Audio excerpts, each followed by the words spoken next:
Yorana tout le monde, bienvenue aujourd'hui. On va attendre quelques minutes le temps que tout le monde arrive. Bienvenue dans cette étude biblique le dimanche.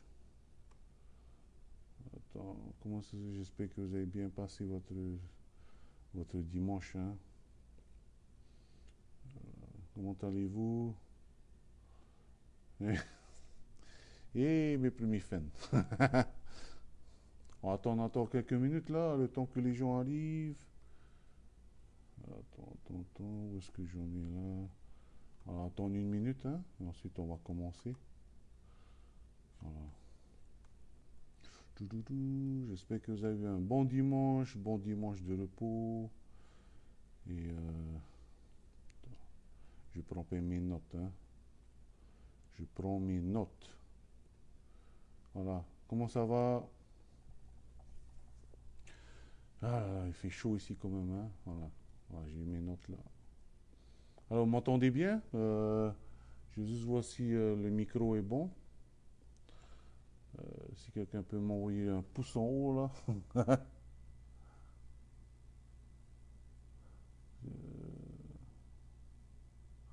Voilà. Tout va bien, le son c'est bon. Si le son n'est pas bon, oui, ah, ok. Eh Roger, il y en a. Ouais. On va commencer dans 30 secondes, ok? Et ensuite on va commencer, voilà. Hmm. Ah là, il fait chaud ici, hein. Là. En plus, il y a la clim. Il y a la clim et je suis toujours en train de suer là. Bon. Malgré ma nouvelle coupe de cheveux. Voilà, bon, on va commencer par une prière. Hé Léon, merci de me regarder durant ton repas. Je sais qu'il est en train de manger. Voilà, on va commencer par une prière et ensuite on va commencer notre étude, hein. Alors, Seigneur mon Dieu Tout-Puissant, que ton nom soit glorifié et que ton nom soit béni. Je veux te remercier pour ta grâce. Merci de nous avoir emmenés encore ce jour, aujourd'hui, pour comprendre ta parole. Merci pour ce dimanche que tu nous as donné. J'espère que tout le monde a eu un bon repos. Voilà, quelle merveilleuse journée on fait de terminer la journée avec ta parole, hein. Merci pour tout. Que ton nom soit glorifié et que ton nom béni. Bénis ces moments qu'on a ensemble. Nous sommes ici pour mieux te connaître, Seigneur Jésus, et pour comprendre aussi ta parole. Je te remercie de m'avoir aidé à bien trouver, à expliquer et comprendre ta parole. Et je te demande aussi de bénir les autres personnes qui n'arrivent pas, peut-être pas à comprendre ta parole, mais que ton esprit les aide et ouvre leur cœur. Voilà. Merci Seigneur. Bénissez mon moment ensemble dans le nom de Jésus-Christ. Amen. Alors, comment allez-vous, Yorana? On va continuer, en fait, on va terminer aujourd'hui sur le livre de Tite, hein. N'oubliez pas, je vais juste résumer un tout petit peu. Le livre de Tite est considéré aussi comme Yorana Veria. Bonsoir, c'est collé, hein, voilà.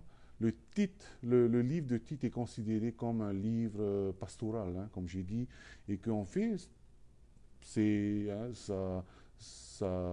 tout le monde doit être lire Tite parce que d'un degré ou pas, nous aussi, nous sommes un genre de pasteur parce que pasteur, en fait, vient du mot berger et plutôt celui qui donne à manger, hein, comme Jésus a dit à Pierre, paie mes agneaux, paie mes brebis. Et nous-mêmes, nous sommes là à paître spirituellement les gens qui ont besoin. Et donc, d'un degré ou d'autre, nous sommes aussi pasteurs, hein. Mais bon, Tite aussi parle aussi aux personnes qui veulent devenir pasteurs, hein. Donc, 1 Timothée, 2 Timothée et Tite sont considérés comme des épîtres pastorales. La semaine dernière, on a vu, on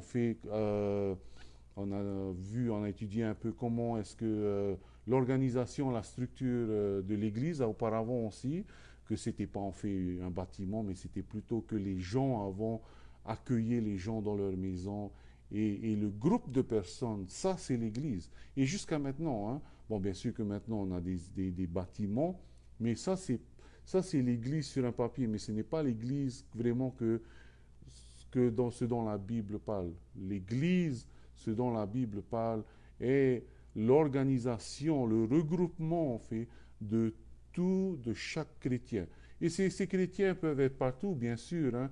Ils peuvent être dans les assemblées de Dieu. Des personnes qui ont mis Jésus en premier, eux, ce sont des chrétiens. Des personnes qui ont mis Jésus, le roi, le Seigneur de leur vie. Et Teretia, il y en a qui ont mis le roi dans leur vie. Eux, ce sont des chrétiens. Il peut y avoir des chrétiens aux assemblées de Dieu. Il peut ne pas y avoir des chrétiens aux assemblées de Dieu. Il peut y avoir des chrétiens chez les catholiques, chez les protestants, chez les mormons, chez les témoins de Jéhovah, etc. S'ils ont mis Jésus, le Jésus de la Bible, en premier, eux sont les chrétiens. Hein, voilà. Hein. Donc, ne faut pas mettre en catégorie, ah, il n'y a que chez nous, par exemple, les mormons, où il n'y a que les vrais chrétiens, ou il n'y a que chez nous les assemblées de Dieu, où il n'y a que les chrétiens. Non, non, non. Le chrétien est celui qui a mis le Jésus de la Bible, le Jésus de la Bible. Yorana, le Jésus de la Bible, qui est Dieu, qui est le Créateur. Hein. Et s'ils ont mis à lui, lui c'est le chrétien. Voilà. Bon, aujourd'hui on va continuer Tite, chapitres 2 et 3, puisqu'il n'y a que 3 chapitres dans les livres de Tite, et j'espère qu'on va aller beaucoup. Si je parle trop, dites-moi. Hein. Voilà, hein. Voilà, on va commencer. Voilà. Pour toi, Tite chapitre 2, verset 1, pour toi, ce qui est conforme à la sainte doctrine. La sainte doctrine. Quelle est la sainte doctrine? La sainte doctrine, c'est ça. La sainte doctrine, c'est comme un peu le comme on dit. Hein. Yorana, roiti, yorana. La sainte doctrine, c'est la parole de Dieu. Hein. C'est comme un peu la nourriture. Hein. La nourriture par exemple, quand mes parents, par exemple, publicité, ils vendent des légumes au bord de la route. Hein. C'est sans produits chimiques. Hein. Et c'est ça, c'est comme on dit, c'est bio un peu. Et ça, c'est des légumes sains. Ça veut dire qu'il n'y a pas de produits chimiques. Hein. Hey, Wilson, Pito Yorana, il n'y a pas de produits chimiques. Et donc, ce n'est pas contaminé par autre chose. La sainte doctrine, c'est ce qui est enseigné ici et qui n'est pas contaminé, en fait, par autre chose. C'est vraiment ce qui est pur ici. Si tu mélanges avec autre chose, je vais prendre un exemple. Par exemple, je ne vais pas dire le nom de cette religion, mais par exemple, il y a des religions, par exemple, ils disent, hey, écoutez, la Bible enseigne ceci, mais si tu manges des animaux, si tu manges du jambon, là, tu peux pas. Hein. Non, ça, c'est des choses qui sont en plus. Ce n'est pas la doctrine qui est pure. La doctrine qui est pure n'enseigne pas ça. La doctrine qui est pure, il y en a Wilson, cousin Vataou, hein, plutôt, hein, voilà. La doctrine qui est pure est ce qui est enseigné directement. Voilà. Il y a d'autres qui disent qu'il faut, si tu veux être sauvé, tu dois aller dans le temple. Et avant d'aller dans le temple, il faut que tu donnes ta dîme. Voilà, donc il faut donner la dîme pour entrer dans le temple. Et finalement, quand tu seras dans le temple, tu pourras être sauvé. Tu vois, ces choses ne sont pas enseignées dans la Bible. Donc, on ne peut pas considérer ces choses comme la saine doctrine. La saine doctrine, c'est simple. Tu crois en Jésus, Jésus est ton sauveur, le Jésus de la Bible, qui est le Dieu Tout-Puissant, celui qui a tout créé, hein, le Dieu le Fils, hein, parce qu'il y a Dieu le Père, il y a Dieu le Fils et Dieu. Celui qui a mis sa foi dans Dieu le Fils, qui est Jésus, il est sauvé. Ça, c'est la sainte doctrine. Hein. Allez, on continue. Voilà. Et donc, on fait là, qu'est-ce qui se passe? Chapitre 2, qu'est-ce qui se passe? Je vais vous donner un exemple. Vous vous souvenez un peu de la Coupe du Monde, qu'est-ce qui s'est passé? Hein? Il y a un beau geste qui s'est passé, en fait, dans la Coupe du Monde. Qu'est-ce que c'était? C'est que, je ne sais pas si vous vous souvenez, mais durant la Coupe du Monde, vous savez que les Japonais, ils avaient nettoyé tout le stade. Les Japonais ont nettoyé tout le stade. Partout où ils étaient, hein, les Japonais, ils ont nettoyé tout. Bon, par rapport aux autres pays, hein, les Français, ils ont mis le bordel, etc. Mais les Japonais, ils ont tout nettoyé. Et ça, pourquoi ils font ça? C'est pour leur propre? Non, mais c'est pour bien représenter leur pays. Hein. Maintenant, quand on dit, les Japonais, ils sont toujours invités, en fait, parce qu'ils aiment nettoyer. Et c'était, ils ramassaient, tu vois, tous les spectateurs japonais qui ramassaient tous les détritus, tous les saletés qui étaient autour du stade. Hein. Ils aimaient bien quand les Japonais venaient. Hein. Et les Japonais font cela en honneur de leur pays. Ils font cela par fierté pour leur pays. Le chapitre 2 nous montre, en fait, ce que le chrétien doit faire en honneur de leur pays. En honneur, pas de leur pays, excusez-moi, en honneur de leur croyance, qui est la chrétienté. Tite s'adresse aux chrétiens. Et Tite, chapitre 2, montre comment est-ce que le chrétien doit se comporter en honneur, en fierté d'être chrétien. Et donc là, il commence à décrire, maintenant que tu es chrétien, c'est comme ça que tu dois te comporter. Patrie, voilà. Hein. Merci. C'est mon anglais, mon français, je commence à retrouver mon français. Hein. Bon, ça fait des années, mais je n'ai pas parlé en français aussi. Hein.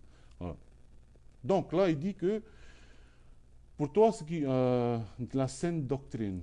Et quand il montre, en fait, qu'est-ce que chaque personne dans l'Église doit se comporter, c'est en fait, parce que quand tu as la saine doctrine qui entre, quand tu as vraiment la saine doctrine dans ta tête, et quand tu veux vraiment vivre par rapport à la saine doctrine, les fruits se montrent et le comportement se montre. Par exemple, si tu vois un piroguier qui va aller dans le Hawaii Kinui, hein, tu ne vois pas les piroguiers qui sont en train, pendant des mois, tu ne les vois pas en train de taire, de se saouler. Non. Tu vois les piroguiers, en fait, qui sont là et qui se comportent bien et qui mangent correctement et qui dorment correctement et qui s'entraînent correctement. Voilà. Et donc là aussi, pour Tite, par rapport à la saine doctrine, il se dit, hey, maintenant pour tous les chrétiens, voilà comment vous devez vous comporter correctement. Maintenant que votre objectif est de représenter Dieu, votre objectif est de représenter la parole de Dieu, et que maintenant cette saine doctrine est en vous, voilà comment vous devez vous comporter. Hein? Voilà. Donc il dit par exemple, il dit que les vieillards doivent être sobres. Ça ne veut pas dire seulement, ça veut pas seulement dire ne pas boire, hein, ne pas abuser du vin, abuser de l'alcool. Non, sobre veut plutôt dire aussi avoir les idées pas en cafouillage. Voilà, hein, parce que quand, on prend l'exemple, quand tu bois trop, hein, tu n'es plus vraiment là. Hein, voilà, hein, et là, il dit, parce que tu peux être sous, hein, quand tu es sous d'alcool, tu n'es pas là, mais tu peux aussi être sous de violence. Francien, non, non, non, pas francien, non, non, non, anglicien, voilà. Voilà, hein. Vieillard doit être sobre, ça veut dire qu'ils doivent toujours être focalisés, hein, ça, parce que ça, ce sont les vieillards qui sont dans l'église. Comment est-ce qu'ils doivent se comporter dans l'église et hors de l'église? Ils doivent toujours être sobres, honnêtes, modérés, ça veut dire qu'ils ne s'emportent pas hein, toujours en colère, saints dans la foi, c'est-à-dire ce qu'ils apportent dans la foi et ils sont justes dans la foi et ils arrivent à partager vraiment ce qui est la foi pure. Voilà, ce qui est la foi pure. La foi pure, c'est simple. Hein, vraiment, la foi pure, c'est simple. C'est que Jésus sauve, c'est tout. Dans la charité, qui veut dire l'amour, et la patience. Voilà. Verset 3, chapitre 2, verset 3. Maintenant, on va passer aux dames. Hein. Après les dames, il y aura les hommes. Hein, voilà. Je ne vais pas trop passer du temps avec les dames parce que ma maman, je sais qu'elle écoute et peut-être elle va me déshériter après. Hein. Voilà. Dit que les femmes âgées doivent aussi l'extérieur qui convient à la sainteté. Ça veut dire que pour les femmes, on fait aussi, pour les femmes, non, là, il dit qu'il faut bien aussi se présenter. Il faut qu'ils aient un comportement honorable. Hein. C'est là où il dit que, hein, c'est là, qu'est-ce que ça veut dire, l'extérieur qui convient à la sainteté. Ça veut dire que leur comportement soit honorable. Ni d'être médisante. Les rameurs, on ne les voit pas. Hey, ça fait des années aussi, voilà. Hein. On ne les voit pas terre avant la compétition. Après, bon, on verra. Hein, voilà. Ni médisante, voilà, extérieur à la sainteté, excusez-moi, ni médisant, ni à donner au vin, et aussi qu'on dit qu'elle ne doit pas être accusatrice, hein, on ne doit pas être accusatrice. Vous savez que le mot accusateur, en fait, il y a deux mots en grec. Le mot accusateur hein, dit que les femmes doivent être aussi à l'extérieur qui convient à la sainteté, ni d'être ni maison asservie aux excès de vin, qu'elle doit donner hein, d'autres instructions les jeunes femmes à aimer leurs maris et leurs enfants. Voilà un peu comment selon la parole de Dieu, comment les femmes doivent se comporter. Pas parce que leur mari mérite, pas parce que ce sont des bonnes femmes, mais comme je l'ai dit, pour la gloire de Dieu. Les femmes, c'est vrai, hein, les femmes, parce que personnellement, je crois qu'il y a beaucoup de personnes qui abusent aussi dans l'Église. Il y a beaucoup de femmes, comme d'hommes, qui vont à des études bibliques et ils se préoccupent plus des choses spirituelles que des choses à la maison aussi.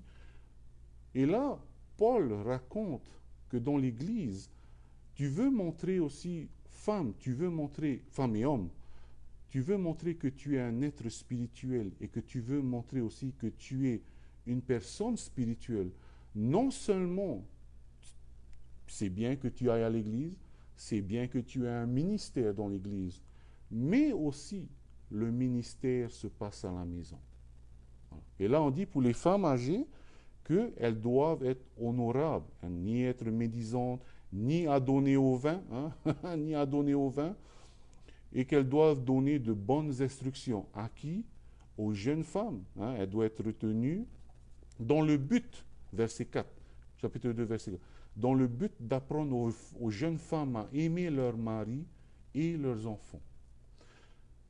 On continue au chapitre 5, verset 5, et à être retenues chastes, occupées aux soins domestiques, bonnes, soumises à leur mari, afin que la parole de Dieu ne soit pas blasphémée. Paul écrit cette lettre à Tite et dit, voici les instructions que tu devras donner à la congrégation. Il a commencé par les vieillards. Vieillards, vous devez être sobres. Maintenant, on passe aux femmes. Femmes, il est bien que vous passez du temps à l'église, que vous soyez spirituel, mais de temps en temps, c'est trop, vous passez trop de temps à l'église, surtout en ce temps-là. Maintenant, si vous voulez être spirituel, la façon d'être spirituel n'est pas seulement d'aller et apprendre et avoir une tête pleine de théologie. Non. Il ne faut pas que être entendeur de la parole de Dieu, mais aussi il faut être pratiquant de la parole de Dieu. Et donc, là, Paul est en train d'enseigner et est en train de dire, pour les femmes, vous entendez la parole de Dieu. Maintenant, voilà comment vous devez pratiquer la parole de Dieu. Vous devez être retenus, occupés, soins domestiques, bonnes, soumises à leur mari, afin que la parole de Dieu ne soit pas blasphémée. Si vous faites tout ça, si vous ne faites pas tout ça, il est écrit que la parole de Dieu est blasphémée. Ça veut dire que vous maudissez la parole de Dieu. Et je répète encore, est-ce que vous devez faire, est-ce que les femmes doivent faire tout cela? Voilà. Est-ce que... Ok, là on est au chapitre 2, Tite chapitre 2, hein, en verset 5. Voilà, excusez-moi. Où j'en étais? Voilà. Les femmes doivent faire cela. Pas parce que ce sont des bonnes personnes, parce que personne n'est bon ici. Pas parce que le mari mérite qu'on se soumette. Hein, parce que moi aussi, je suis un mari. Est-ce que je mérite que mon épouse se soumette à moi? Pas du tout. Moi, je suis pas le meilleur mari, malgré que je connais la parole de Dieu. Mais elle doit faire tout cela. Pas pour moi, pas pour elle, mais pour Dieu. Et tu veux montrer à Dieu que tu es spirituel, voilà ce que tu dois faire. T'occupe-toi à l'église, mais occupe-toi de la maison aussi. Et soumets-toi. 2 fois, il est écrit là. Soumettez-toi au mari. Hein. Dans Éphésiens chapitre 5, il est écrit aussi que dedans, comme dans l'église, il y a aussi une hiérarchie. Il y a Dieu le Père, Jésus qui est la tête de l'église, il y a l'homme et il y a la femme. Et là, donc voilà, hein, il y a une hiérarchie. Est-ce que ça veut dire que la femme est moins que l'homme? Non, non, non, non, non. Est-ce que ça veut dire que l'homme est meilleur que la femme? Non, pas du tout. Mais ça veut juste dire que... Mais ça veut juste dire que la Bible donne une hiérarchie. Voilà. Ça, c'est les femmes. Passons aux hommes maintenant. Voilà, hommes. Exhorte même les jeunes gens. Dans le grec, c'est hommes aussi, hein, à être modérés. Eux aussi, ils doivent être focalisés. Et surtout pour les hommes, c'est dur se focaliser de temps en temps aussi. Hein. Te montrant toi-même à tout égard un modèle de bonnes œuvres. Ouh, Vous voyez, les hommes là, il faut être un modèle de bonnes œuvres. Pourquoi? Comme Jésus.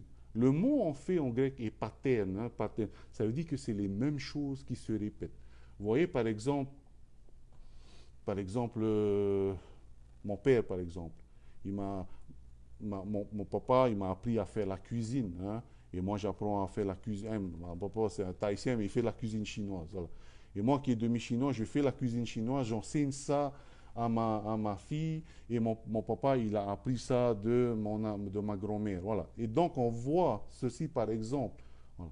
Je donne cet exemple parce que là, pour les bonnes œuvres, il faut qu'il y ait un bon... Il faut que nous ayons un exemple. Un exemple de qui? Un exemple de Jésus. Hein? C'est pour ça, chaque fois que vous devez faire quelque chose, chaque action que vous devez faire, posez-vous la question, qu'est-ce que Jésus ferait à ma place? Et là, vous commencez à feuilleter. Hein? Qu'est-ce que Jésus ferait à ma place? De temps en temps, il est bien de s'arrêter et de juste de lire. Qu'est-ce que Jésus ferait à ma place? Et là, comme on dit, qui sont un modèle de bonnes œuvres. Parce que vous, en faisant ceci, non seulement vous êtes un exemple aux autres, mais aussi vous êtes un exemple pour vos enfants. Hein. En donnant un enseignement pur, pur, ça veut dire focalisé, qui n'est pas distrait par autre chose, digne, une parole saine, irréprochable, afin, voici le but de tout ça, afin que l'adversaire soit confus, n'ayant aucun mal à dire de nous. Vieillard, faites ceci, femme âgée, faites cela, femme, faites ceci, homme, faites cela. Pourquoi il faut faire tout cela? Pour que l'adversaire, les gens qui nous regardent autour, n'ayant aucun mal à dire de nous.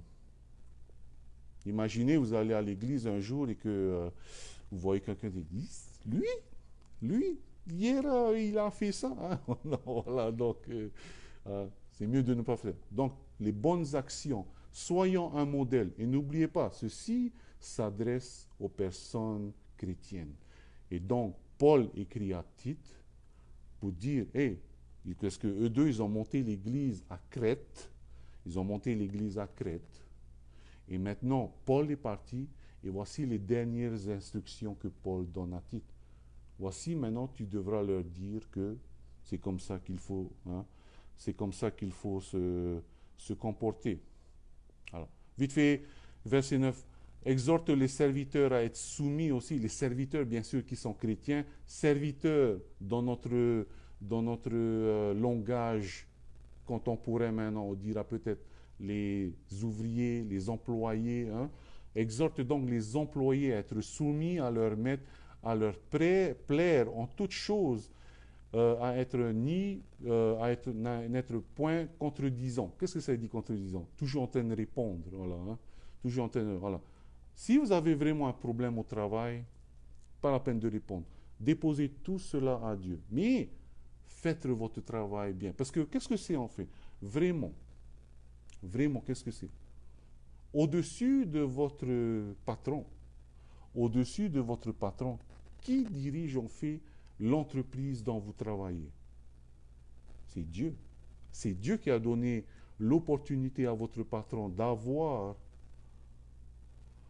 C'est Dieu qui a donné l'opportunité à votre patron d'avoir cette compagnie et ensuite vous embaucher. Et donc, vraiment, qu'on regarde là, hein, logiquement parlant, bibliquement parlant, vous ne travaillez pas pour votre patron. Vous travaillez pour Dieu.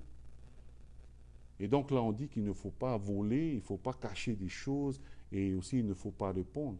Les patrons, en fait, qu'est-ce qu'ils sont? Ce sont juste des gérants d'une entreprise que Dieu leur a permis. Et donc, vous, Paul dit, pour vous, ouvriers chrétiens, arrêtez de mal vous comporter dans votre entreprise, là où vous travaillez, votre lieu de travail. Hein. Là, il dit, hey, arrêtez de répondre aussi. Hein. Ne dérobez rien, mais montrez toujours une parfaite fidélité afin de faire honorer en tout la doctrine de Dieu, notre Sauveur. Et par votre comportement au travail, ce sera un bon témoignage pour votre boss, hein, pour votre patron. Voilà. Car la grâce de Dieu, source de salut pour tous les hommes, a été manifestée.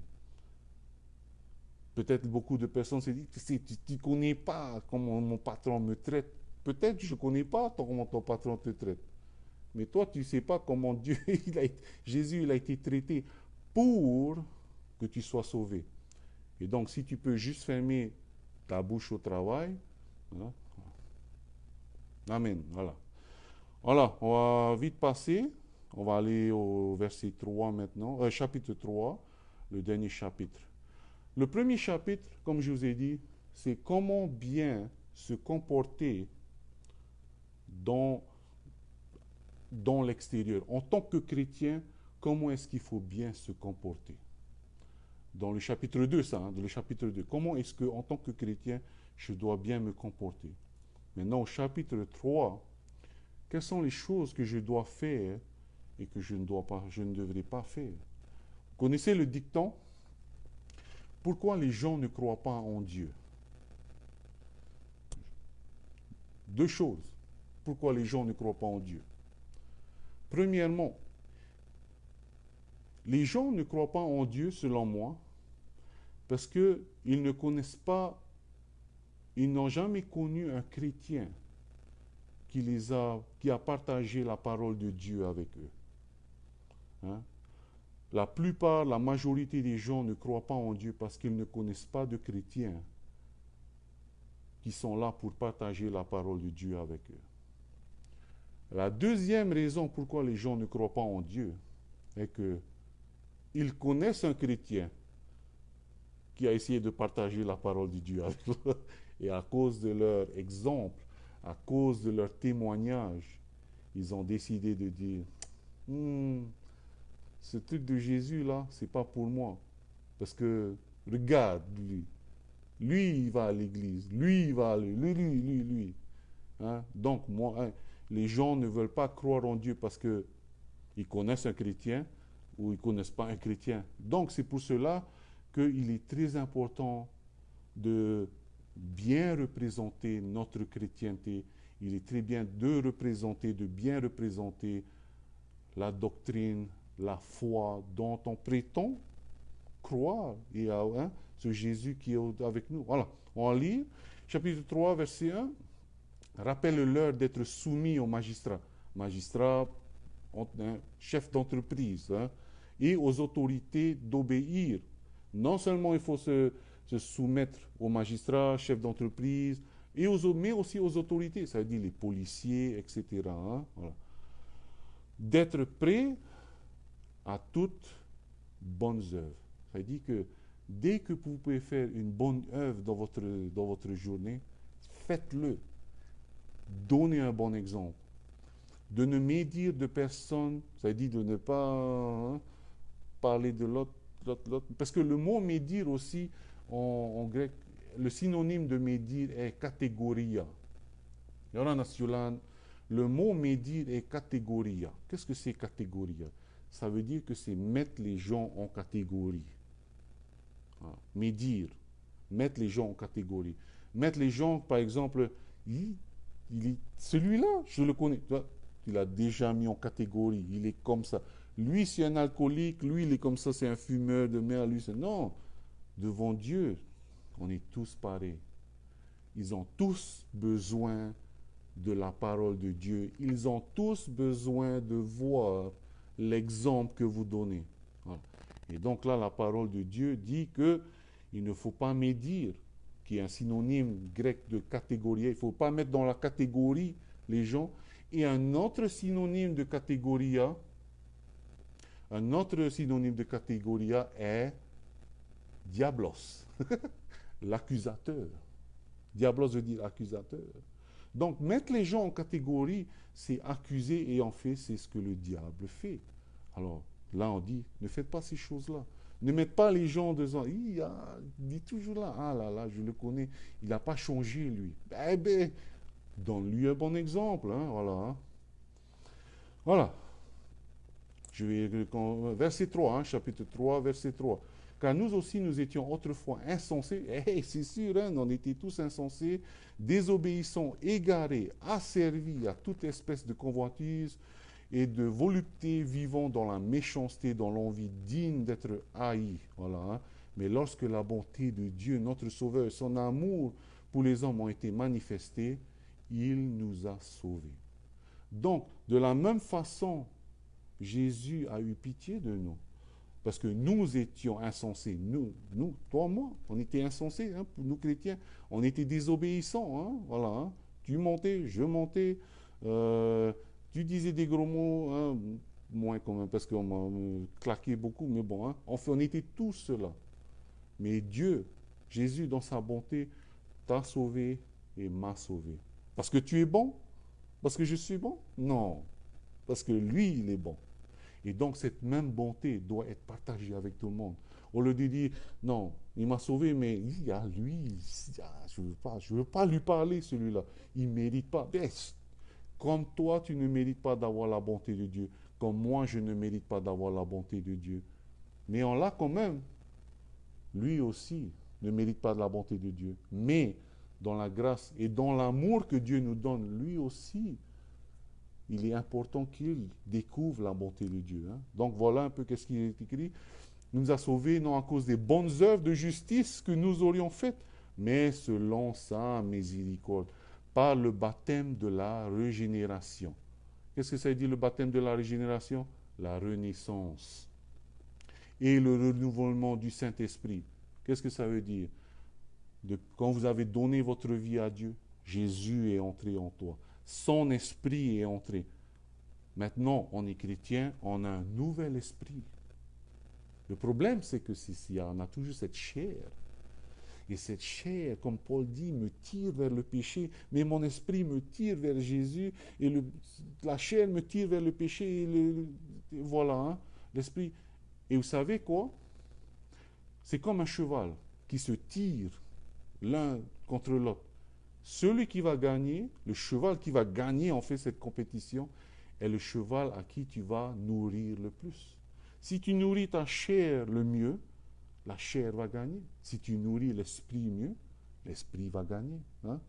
Et là on dit, hein, il nous a renouvelé du Saint-Esprit qu'il a répandu sur nous en abondance, afin que, justifiés par sa grâce, nous maintenant devenions en espérance héritiers de la vie éternelle. Voilà. Tout cela, c'est pour que nous ayons la vie éternelle. Je ne mérite pas la vie éternelle. Tout ce que j'ai fait, c'est, Seigneur, je suis un pécheur. Hein? Je suis un pécheur.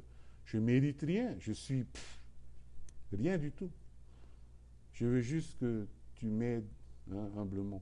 Et c'est tout ce que j'ai fait. Voilà, c'est tout ce que j'ai.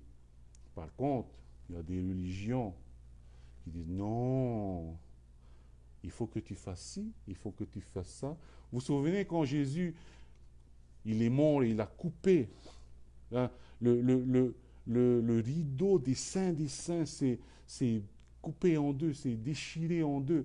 Et maintenant, tout le monde a accès à la présence de Dieu. Maintenant, pour ces religions qui se disent, tu dois payer ta dîme maintenant. Tu dois aller au temple maintenant. Tu ne dois pas manger ci. Tu ne dois pas manger ça. Tu dois respecter ci. Tu dois respecter ça. C'est un peu comme si ils sont en train de recoudre encore ce rideau que Jésus a. Maintenant, tu veux entrer dans la parole, dans la présence de Dieu, il faut que tu fasses ci et ci et ci et ça. Jésus, il a coupé le rideau en Dieu. C'est accessible à tout le monde. La vie éternelle est accessible à tout le monde. Et là, Paul écrit, c'est pour ça qu'il dit, hein, où est-ce que c'est? Voilà, au verset 9, hein, chapitre 3, verset 9, voilà ce qui est bon et utile aux hommes. Mais évite les discussions folles, les généalogies. Les généalogies, pourquoi les généalogies? Parce qu'avant, les gens croyaient, en fait, que quand tu baptisais les morts, ils pouvaient être sauvés, hein, voilà. Judaïsés, voilà. Judaïsé, pas vraiment judaïsé, religiosé. Voilà.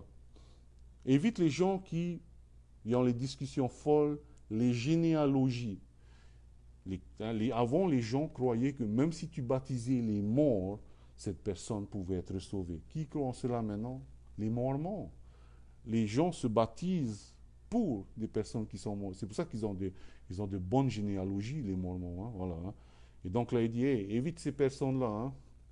Les querelles, trop de querelles, les disputes relatives à la loi, hein, le sabbat, hein, surtout en ce temps-là, le sabbat et la circoncision.